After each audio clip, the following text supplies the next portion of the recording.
Hey everybody, welcome back to Tech Odyssey. So today I'm here with my first impressions video of the Xiaomi Redmi Note 7. So I ordered this sucker off of the Amazons. I picked up for 181 bucks, and I was very interested in this product because mostly the specs. For 180 bucks, you get a Snapdragon 660, which is last year's mid-tier flagship for the 600 series. You get 4 gigabytes of RAM, 64 gigabytes of storage. It's got a 48 megapixel camera on the back, and it just looks gorgeous. This is probably the most beautiful phone that I've ever seen it's one of the most beautiful phones I've seen ever, but especially for sub 200 bucks. I mean, the blue G9 looks really good, but this one takes the cake for the sub 200, even sub $400 or $500 market. So it looks great. It's got Gorilla Glass on the front and back. It takes really good pictures, surprisingly. I've got some that I'll show you in here, but let's take a closer look at the Redmi Note 7 for my first impressions video. Alright, so taking a closer look at the Redmi Note 7, you can see that it looks absolutely gorgeous. This one is the Neptune blue color, and I happen to think it's probably just about the best looking phone I've ever seen. Blue seems to be the new popular color that people are going with this year. There have been a lot of different versions for different models and manufacturers, but I think this one takes the cake for me, especially at the $180 price point. Now, like I mentioned, it does have a Snapdragon 660 processor. It is got a 6.3-inch 1080p display resolution IPS LCD panel, 4,000 milliamp battery, 4 gigabytes of storage, and the 48 megapixel camera. Now, I'll talk more about the 48 megapixel camera later. It kind of is and it kind of isn't. You can take full 48 megapixel exposure pictures in pro mode, but really what it is it's like a quadruple sensor where it takes like 4 images in the same image essentially, so it makes it sharper and more clear and all that good stuff. But the phone itself is gorgeous. It's got Gorilla Glass on the front and the back, which is really nice, especially for a $180 phone. It's unlocked Gsm Lte Capability, and that's according to Gorilla Glass 5, by the way. Not 3, not 4, but 5. It's running Android 9.0 with their MiUI overlay, MiUI 10. That's probably one of the only things I don't really care for with this phone. It would be nice if they just had the stock Android experience, but it works perfectly fine. It has a lot of bloatware and a lot of extra unnecessary stuff on there that I think that they feel like you need to have. So taking a closer look, you can see the beautiful camera overlay there with the 12 megapixel or 48 megapixel and the 5 megapixel depth sensor camera, which you can use. So you can take portrait pictures and you can do some other fancy stuff with it as well. And then you've got all the buttons on one side, the volume rocker up and down above the power button, which is conveniently located. Actually has nice spacing, it's easy to get to, and they're fairly clicky. Now, the body itself on the phone is made out of plastic. I believe it's polycarbonate. It holds up really well. It only has one downward firing speaker, which actually produces really good sound. I was surprised. Sound experience is really good, especially for 180 bucks. Now, the overall form factor on the device is actually pretty nice. It's a little thicker than some, but for the year 2019 and for what you're paying for it, I think that it's pretty reasonable, and ergonomically and aesthetically, it's a nice looking device. It has the water drop notch on it, so it's not too invasive on the screen, and after you use the phone for a little bit, you really don't even notice it at all, especially considering some of the other tremendous notches and crazy designs that have come out over the last year or two. But overall, I think the design of this phone is solid. It looks good. The color is great. And there's so many good things going for it, especially for being a budget mid-tier device. Now, the handset speaker is very nice and thin. It's up at the top of the screen, so it doesn't intrude. There's not a whole lot of bezel up top, but it has a nice call quality experience. Overall, the volume is good, and I didn't have any problems talking on it at all, which is nice because I'm a little on the hard of hearing side. Now, you can do facial recognition with the front-facing camera. It's pretty quick. It's nice having this biometric measure. It's not as secure as some of the more in-depth Face ID, time of flight, camera setups, but it does work, and it's very quick and it's very accurate. One last look here at the fingerprint sensor on the back.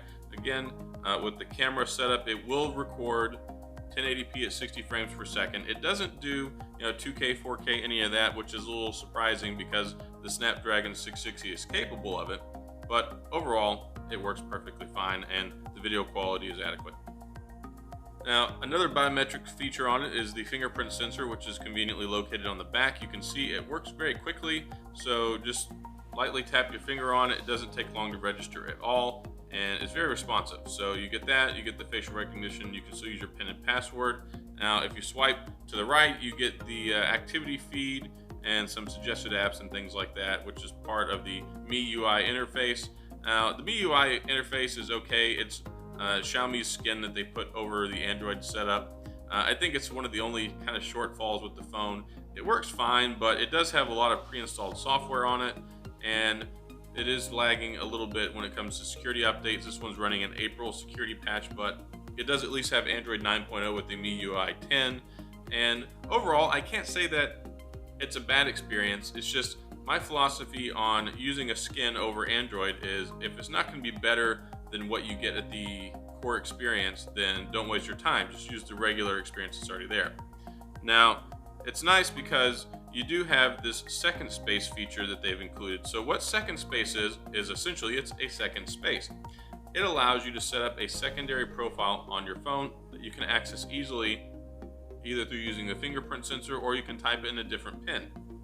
So when you're at the screen and you have the opportunity, you can set it up. So I have mine set up for my index finger for the primary setup, and then for the second space I use my fingerprint from my middle finger. So there's the first screen. Now we'll switch it over and you can see the second space. So different background, everything is completely stock the way it would be set up if you just turned the phone on and hadn't pre-installed anything. So if you want to allow somebody else to use your phone, you don't want to give up your personal private space on your device or hand it off to your kid and set it up for them that way, you can go ahead and do that. And it's a nice little feature. Now it is kind of clunky and it gets slow and it takes a little while to load switching back and forth, but it is a nice addition. All right, so the next thing that I want to go ahead and talk about is the camera. Now, the camera interface is surprisingly good. It works well, and you have video clips, video, photo. You can shoot portrait mode shots because you've got that 5 megapixel camera on the back as well that works in conjunction with a normal camera. One thing here with HDR, you have to go into the settings on the camera and leave it to stay on settings when you close the camera, because otherwise it goes right back to default every time. And it is a little annoying because I like to keep mine on HDR. So if you shoot something on HDR and then hop out and then open the camera back up, it won't stay. So make sure you go into settings if you want it to keep them for the next time that you load the camera app. Now overall, you can switch over to Pro Mode. Pro Mode, you can access a 48 megapixel camera, but it's not actually as good as the regular 12 megapixel mode shooting with the 48 megapixel sensor. So for that quad photo effect where you get the higher contrast, higher quality and all that good stuff, that's how it natively shoots on auto. The contrast, it can be a little off sometimes, but overall I think that the picture quality is pretty darn good. I've been impressed myself. Alright, so here are some good examples of the camera quality. I was able to take these downtown Houston when I was walking around going to work one morning and a couple other opportunities. But overall, I think that the color saturation and the natural color representation is pretty on point. I'm really impressed, especially for it only being a $180 phone. This picture I thought of the sky looked particularly good as well. The blues, the whites contrast well. Here's a low light photo that I had the opportunity to get, and I think it turned out pretty well too. A little lizard I found outside, and then here's a picture of the crepe myrtle tree in my front yard. But overall, I think it looks good.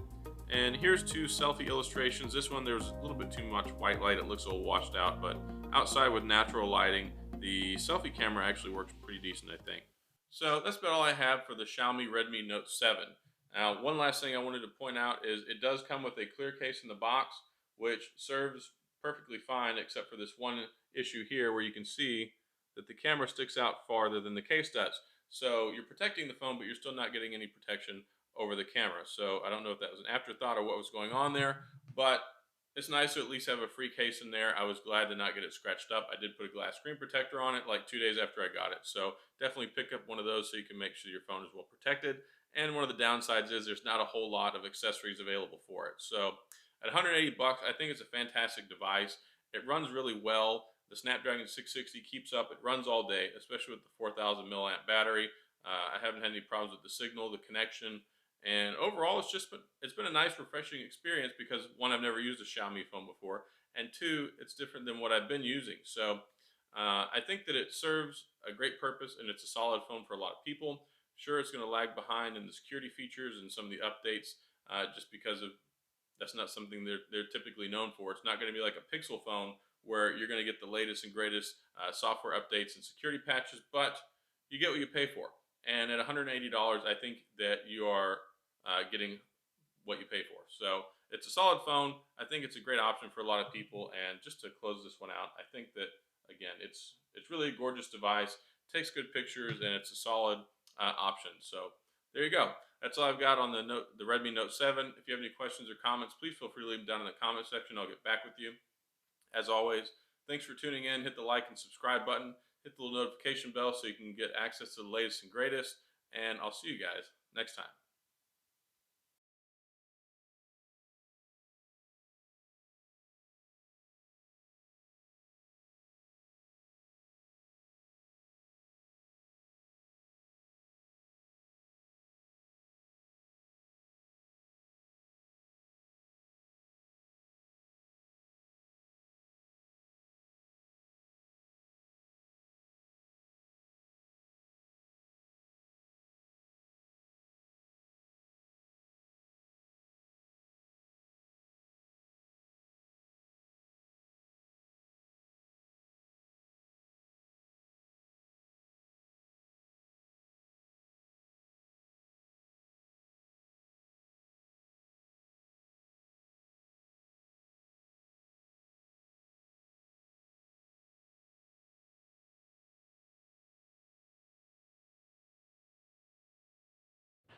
All right, so here are some samples of what this phone is capable of. I took these photos while I was downtown, and overall, I think that it takes really good pictures. This is on auto mode with HDR on, and it's capable of taking some really, really good shots, especially whenever the lighting is optimal. It's like in good outside conditions with great lighting. I thought this picture of the sky was really good. Here's one low light photo I was able to take, and I think that it worked out pretty well too. Low light photo and exposure is pretty good for a $180 phone. There's a little lizard I found outside, and then there's a picture of the crepe myrtle tree in my yard. And here are two selfie photos. If you're curious what they look like, this one was indoors with a lot of white light exposure, so a little washed looking. But outside, I think that it takes pretty good selfies.